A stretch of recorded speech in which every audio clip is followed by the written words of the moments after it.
Hai Sobat Makan, di video ini Mimin ingin melanjutkan cerita One Punch Man versi One Sensei. Bagi sobat yang ingin melihat secara urut, sobat bisa lihat playlist yang sudah Mimin buat. Di sana sudah Mimin urutkan chapternya. Sebelum ke video yang lebih lanjut, bantu Mimin dengan like dan subscribe-nya ya. Dan jangan lupa loncengnya juga. Sebelumnya perlu Mimin ingatkan, ini spoiler ya. Bagi yang hanya menikmati animenya saja dan gak mau kena spoiler, bisa tutup video ini sekarang. Lihat dikit-dikit juga boleh.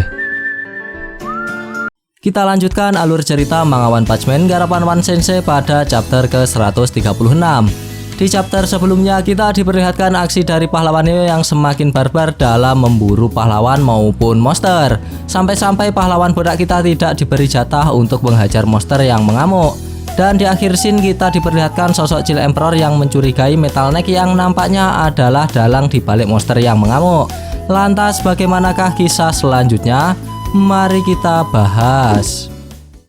Di awal scene kita diperlihatkan peristiwa yang ada di markas Neo Hero. Para staf yang ada di dalam markas dikejutkan dengan adanya hal yang tak biasa di dalam markas. Pasalnya terdapat getaran yang cukup kuat terjadi di markas Neo Hero. Setelah diselidiki, pusat getaran terjadi di lantai atas markas Neo Hero, tepatnya di area pelatihan. Namun para staf tidak mengetahui apa yang terjadi di area pelatihan sehingga terjadi getaran. Dan nampaknya penyebab getaran tersebut lantaran disebabkan oleh Raiden yang sedang berlatih. Sambil mengenakan baju tempur dari Neo, Raiden memukul-mukul tembok sehingga menyebabkan tembok di area latihan menjadi hancur berantakan. Raiden nampaknya tidak hanya memukul-mukul tembok dengan tanpa alasan, melainkan ia merasa kesal akan pertarungan terakhirnya dengan Puri-Puri Prisoner. Kemudian scene memperlihatkan ingatan Raiden tentang pertarungannya dengan Puri-Puri Prisoner. Pada waktu itu, Raiden sempat diunggulkan pada pertarungannya. Lantaran dengan kemampuan sumo dan gelar tak terkalahkannya, ia berhasil memojokkan Puri-Puri Prisoner sehingga Puri-Puri Prisoner tidak memiliki celah untuk menyerangnya. Namun itu hanya sementara, lantaran Puri-Puri Prisoner memiliki strategi untuk mengalahkan Raiden. Ketika Puri-Puri Prisoner telah terpojok, ia meminta bawahannya dari penjara untuk melemparkan botol kepadanya. Dan yang dilempar bukanlah botol biasa, melainkan botol berisi minyak. Sebelum botol itu pecah mengenai Puri-Puri Prisoner, Puri-Puri Prisoner sudah meninggalkan pakaiannya dan ia bugil tanpa sehelai benang di tubuhnya. Dan setelah bugil, botol-botol itu dilempar bawahannya mengenai tubuhnya, sehingga tubuh Puri-Puri Prisoner terbalut minyak. Pada saat itu, Puri-Puri Prisoner berkata, "Ini adalah transformasiku berdasarkan refleksiku ketika pemburu pahlawan mematahkan lenganku dengan seni bela diri." Dengan ditutupi minyak, lemparan dan teknik ekstrim lainnya digagalkan, kata Puri-Puri Prisoner. Dan setelah tubuh Puri-Puri Prisoner berbalut minyak, Raiden mulai menyerang Puri-Puri Prisoner. Serangannya tidak ada yang meleset satupun, semuanya mengenai tubuh Puri-Puri Prisoner. Raiden cukup percaya diri dengan kemampuan bertarungnya. Raiden mengklaim jika setiap serangan telapak tangannya bergema ke inti tubuh Puri-Puri Prisoner. Namun walaupun serangan dari Raiden mengenai inti tubuh dari Puri-Puri Prisoner, dengan memanfaatkan minyak yang berada di tubuhnya, ia nampak tidak merasakan serangan yang berarti dari Raiden. Justru karena serangan Raiden, Puri-Puri Prisoner malah menikmati setiap pukulan dari Raiden. Ia berkata jika ia berhasil mengubah rasa sakit yang ditimbulkan oleh Raiden menjadi kesenangan. Dan tiba-tiba setelah diam akan serangan dari Raiden, Puri-Puri Prisoner mulai melawan balik.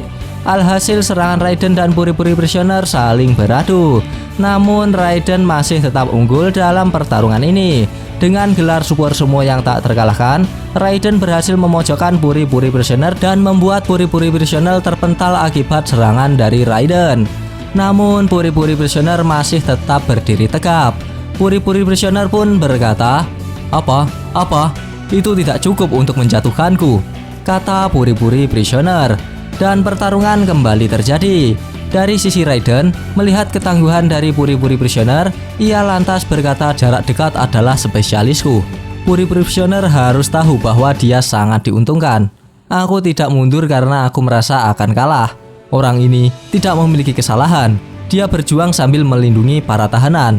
Dia meninggalkanku terjebak dalam aliran pukulan berat kami berdua dan sengaja menahannya untuk bertarung langsung denganku, kata Raiden. Setelah mendapati jika puri-puri visioner tidak berniat bertarung dengannya, Raiden lantas menghentikan serangannya. Melihat Raiden yang berhenti menyerangnya, bawahannya lantas terkejut dan berteriak jika seharusnya Raiden menghabisi saja puri-puri prisoner. Dari sisi Raiden, ia lantas berkata jika dari sudut pandangnya, puri-puri prisoner bukanlah orang jahat biasa. Ia melihat sosok puri-puri prisoner yang memiliki jiwa keadilan dan posisinya sangat tepat untuk mengerahkan para tahanan untuk lebih menjadi orang bermanfaat. Namun pasukan Raiden tetap bersikeras untuk menangkap para tahanan. Lantaran hal ini merupakan perintah dari atasan mereka. Dari sisi Raiden, ia tetap pada pendiriannya. Raiden pun berkata, menjadikan pelaksanaan pesanan sebagai prioritas utama kalian adalah awal dari ketergantungan pada orang lain. Apa tugas utama kita? Tugas kita untuk menjadi pahlawan, bukan? Maka tidak ada keputusan yang lebih baik selain dari penilaian diri sendiri. Aku akan mengatakan kepada pemimpin sendiri, puri-puri prisoner adalah pahlawan, kata Raiden. Raiden dan pasukannya lalu kembali ke markas Neo Hero dengan membawa tangan kosong lantaran kegagalan misinya. Dan scene berpindah lagi pada Raiden yang berada di area pelatihan Neo. Setelah memikirkan pertarungannya dengan puri-puri prisoner, ia lantas berkata dalam hati, aku bisa mengetahui kekuatan pahlawan kelas S untuk diriku sendiri. Tapi bagaimana dengan pahlawan yang berstatus lemah? Kata Raiden. Dan scene berpindah ke tempat lain, tepatnya di sisi Daxin. Daxin nampaknya sedang melatih para pahlawan Neo yang kroco-kroco agar memiliki kemampuan bertarung yang lebih mumpuni. Namun di tengah latihan tarung, terdapat seseorang yang memperlakukan lawan tarungnya secara berlebihan dengan menghajarnya sampai babak belur. Melihat hal tersebut, Daxin lantas berkata, kau yang di sana, kau berlebihan, hentikan. Dalam latihan, kau tidak bisa membiarkan dirimu atau lawanmu terluka. Tentu saja ini berlaku selama hal yang nyata juga. Jika kau ingin melanjutkan kegiatan pahlawanmu untuk waktu yang lama, kemampuan untuk mencegah krisis adalah prioritas tertinggi, kata Daxin. Namun seseorang yang menjotosi lawan bertarungnya itu tidak menghiraukan perkataan Daxin. Ia masih melanjutkan aktivitasnya dan berkata, sialan itu lagi. Kau terus menuangkan air dingin pada insting pertarunganku. Mengapa kau tidak menjadi pelatih mitra sparingku? Kau kuat bukan? Lontaran katanya kepada Daxin. Ia justru menantang Daxin untuk menjadi latih tandingnya. Namun Daxin menolak tawarannya dengan alasan jika ia sudah tidak akan bertarung lagi. Dan nampaknya Raiden menyaksikan aksi dari Daxin yang sedang melatih para pahlawan Neo dari atas balkon. Raiden pun lalu berkomentar terhadap sosok Daxin yang memutuskan untuk berhenti dari dunia kepahlawanan. Raiden lantas bertanya-tanya tentang apakah semangat dari Daxin untuk memerangi kejahatan telah hilang. Jika memang begitu, Raiden tak akan mengikuti jejak dari Daxin. Raiden kemudian mengingat pertarungannya ketika masih di turnamen Super Sumo. Raiden lantas berkata jika dalam pertarungan Super Sumo, semangatlah yang menentukan menang atau kalah. Dan dengan tekadnya, ia tidak akan menelan kekalahan. Dan scene berpindah ke sisi Destro dan Erimin. Nampaknya urusan mereka dengan Metal Bat belum berakhir. Mereka tetap berencana untuk mengubah Metal Bat menjadi sosok cyborg. Dan hal ini nampaknya akan mudah terwujud lantaran mereka berhasil membius Metal Bat sehingga Metal Bat akan tertidur selama 48 jam. Dan kecil kemungkinan jika Metal Bat akan mengamuk seperti sebelum-sebelumnya. Dan tiba-tiba Metal Bat pun menjadi akhir dari scene kali ini. Kampret, padahal udah seru loh. Gak apa-apa, kita lanjutkan besok di chapter berikutnya. Di chapter kali ini kita diperlihatkan sosok Raiden yang bertanya-tanya tentang apa yang seharusnya seorang pahlawan lakukan. Kemudian Raiden menemukan jawaban dari pertarungannya melawan puri-puri prisoner dan melihat sosok Daxin. Dari situ Raiden pada akhirnya mengerti akan sosok seorang pahlawan sejati. Dan di akhir scene kita diperlihatkan kemalangan dari Metal Bat yang akan diubah menjadi cyborg oleh Erimin dan Destro. Akankah Metal Bat dapat meloloskan diri? Ya entahlah. Dan begitulah alur cerita manga One Punch Man versi One Sensei pada chapter ke-136.